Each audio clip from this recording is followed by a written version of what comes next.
तो hello students, आज हम एक नया टॉपिक लेके आए हैं क्लास 10 फिजिक्स चैप्टर 9। टॉपिक का नाम है ग्लास प्रिज्म। हाँ, बिल्कुल सही होगा आपने। ग्लास प्रिज्म के बारे में आज हम डिस्कस करेंगे। ग्लास प्रिज्म जो आपने देखा है, एक ट्रांसपेरेंट मटेरियल होता है जो ग्लास और प्लास्टिक दोनों से बना हुआ होता है। मतलब ग्लास से भी मिलता है और प्लास्टिक से भी मिलता है। उसका मेन काम होता है रिफ्रैक्शन, यानी कि लाइट उसमें से पास होती है जिसको वो बैंड कर देता है। अब ये एक्चुअल में दिखता कैसा है और क्या चीज होती है? बिल्कुल आप जो देख रहे हैं वो सही है। मेरे हाथ में जो है इस वक्त वो ग्लास प्रिज्म है। ग्लास प्रिज्म का स्ट्रक्चर कुछ इस टाइप का होता है कि ये लगता तो ऐसा है जैसे ये पूरा ट्रायंगुलर शेप का बना हुआ है, ऐसा है नहीं। इसकी सिर्फ टू सर्फेसेस जो होती है वो ट्रायंगुलर होती है, एक ये सरफेस और एक जस्ट इसके अपोजिट वाली सरफेस।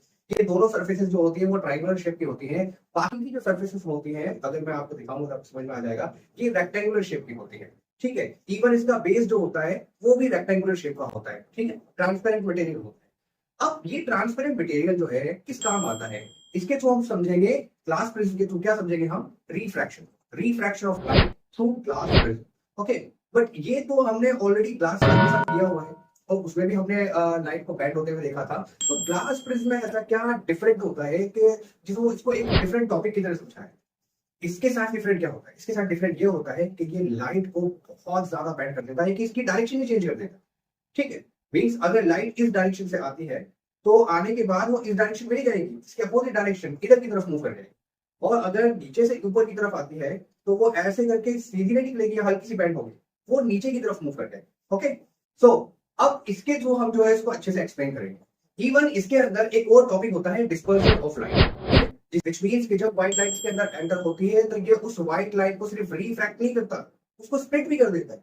उसको 7 डिफरेंट कलर्स में स्प्लिट कर देता है और वो भी हम देखेंगे। लेकिन फर्स्ट आज हम सिर्फ इतना देखेंगे कि लाइट को बैंड कैसे करते हैं।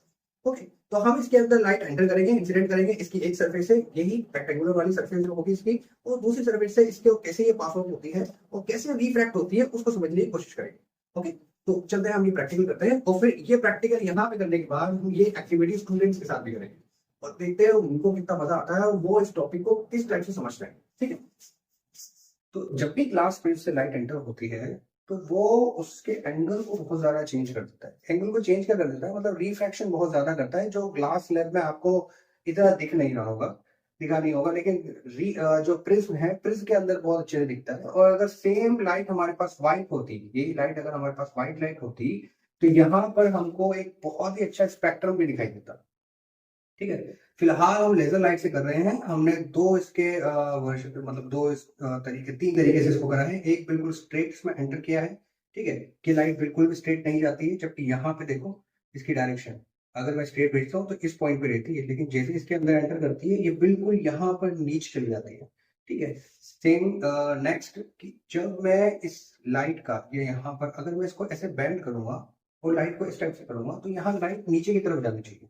लेकिन सेम लाइट जब मैं इसके ऊपर इंसिडेंट करूंगा इसी एंगल से, वो लाइट आपको इतना ऊपर दिखाई देगी। ठीक है, उसकी डायरेक्शन देखो, पहले वो यहाँ इस टाइप में आ रही थी और जैसे ही वो प्रिज्म में एंटर करती है इस एंगल पर, वो उसकी डायरेक्शन बिल्कुल चेंज करके उसको इतना ऊपर डिस्प्लेस कर देता है। ठीक है, नेक्स्ट अगर मैं लाइट को इस डायरेक्शन से एंटर करता हूँ, ठीक है, मैं इसको यहाँ पे पहले दिखा देता हूँ, तो ये यहाँ पर इंसिडेंट होती है। लेकिन जैसे ही हम प्रिज्म में एंटर करते हैं, प्रिज्म में एंटर करती है, मैं थोड़ा सा इसको दूर ले लेता हूँ। ठीक है, जैसे प्रिज्म हम एंटर करते हैं इसका डायरेक्शन जो है वो बिल्कुल चेंज हो जाता है और ये डाउनवर्ड मूव करने लगता है। ठीक है, ये होता है इस ट्राइंगल की शेप की वजह से।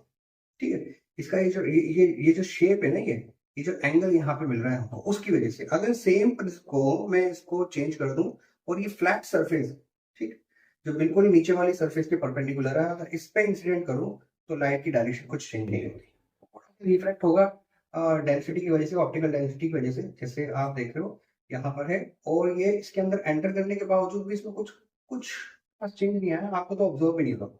लेकिन वही मैं इसको अच्छा, वो एक और चीज, अगर मैं इसको डाउनवर्ड कर दूं तब भी जिस डायरेक्शन में विदाउट प्रिज्म है उसी डायरेक्शन में विद प्रिज्म भी रहेगी, ज्यादा चेंज नहीं आएगा। लेकिन जैसे ही मैं इसको चेंज कर दूंगा, इसको फ्लिप करता हूँ और वो इंक्लाइन वाली सरफेस जो है वो इसकी तरफ लेके आता हूँ, ये सीधा इस जगह से इस जगह पर मूव कर जाते हैं।